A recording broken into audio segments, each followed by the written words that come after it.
Halo Sneezen, kenalkah dengan keripik belut? Pastinya dong, keripik belut adalah salah satu jenis keripik yang terbuat dari belut berbumbu yang digoreng hingga renyah dengan atau tanpa penambahan tepung. Keripik belut memiliki rasa gurih dan sedikit asin serta memiliki aroma yang khas.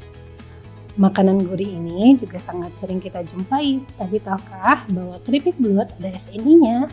Ya, SNI 7687.1 tahun 2013 keripik belut bagian 1 spesifikasi, bagian 2 persyaratan bahan baku, bagian ketiga penanganan dan pengolahan.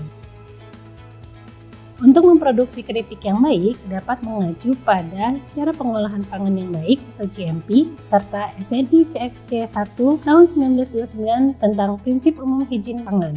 Berikut adalah proses pengolahan keripik belut sesuai dengan SNI. Yang pertama, penerimaan bahan baku, bahan penolong, dan bahan lainnya. Proses pertama adalah penerimaan bahan baku serta sortasi. Dalam tahapan ini, kita melakukan penerimaan bahan baku yaitu berupa belut. Belut yang digunakan yaitu belut yang memiliki ciri reaktif terhadap sentuhan, tidak terdapat luka atau cacat, dan lendir kulit sedikit. Untuk bahan lainnya yaitu air, garam, minyak, dan tepung, serta bumbu yang dibutuhkan.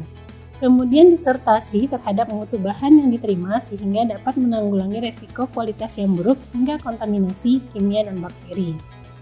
Kemudian bahan baku dan bahan lainnya disortasi terhadap mutu bahan yang diterima sehingga dapat menanggulangi resiko kualitas yang buruk hingga kontaminasi kimia dan bakteri. Tahap kedua yaitu mematikan dan penyiangan. Dalam proses ini, belut dimatikan kemudian dilakukan penyiangan terhadap isi perut belut. Untuk isi perut harus dipisahkan dan segera dibuang agar tidak mengkontaminasi bahan baku. Tahap ketiga, pencucian. Setelah dilakukan penyiangan, dilakukan juga pencucian dengan air mengalir. Tahap keempat, pencampuran. Proses pencampuran dilakukan dengan membersihkan, mencuci, dan menghaluskan bumbu yang dibutuhkan, kemudian dicampur dengan tepung dan belut yang sudah dibersihkan. Tahap berikutnya pemasakan. Setelah dicampur, kemudian belut dimasak dengan minyak yang sudah panas. Teknik pemasakan ini dilakukan dengan 2 tahap. Penirisan. Setelah matang, belut ditiriskan dan didinginkan, kemudian dimasukkan ke dalam wadah plastik yang dilapisi kertas penyerap minyak. Tahap pengemasan. Proses selanjutnya, keripik belut dimasukkan dan dikemas dengan kemasan yang food grade atau sesuai dengan keamanan pangan, sehingga keripik belut terlindung dari sumber kontaminasi. Penyimpanan. Setelah dikemas, keripik belut dimasukkan ke dalam ruangan yang kering, bersih, dan bebas dari binatang yang mengganggu.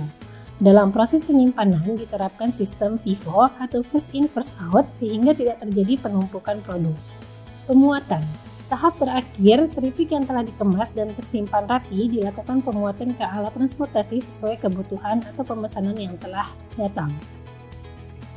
Produk keripik yang sudah jadi dinyatakan baik jika memenuhi syarat-syarat berikut.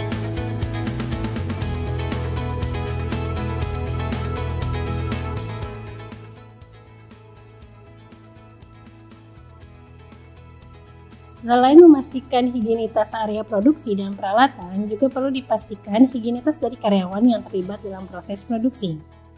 Demikian tutorial produksi keripik belut sesuai SNI 7687 dan juga mengandung bahan kimia yang berbahaya. SNI mudah dan menguntungkan, bangga memakai SNI.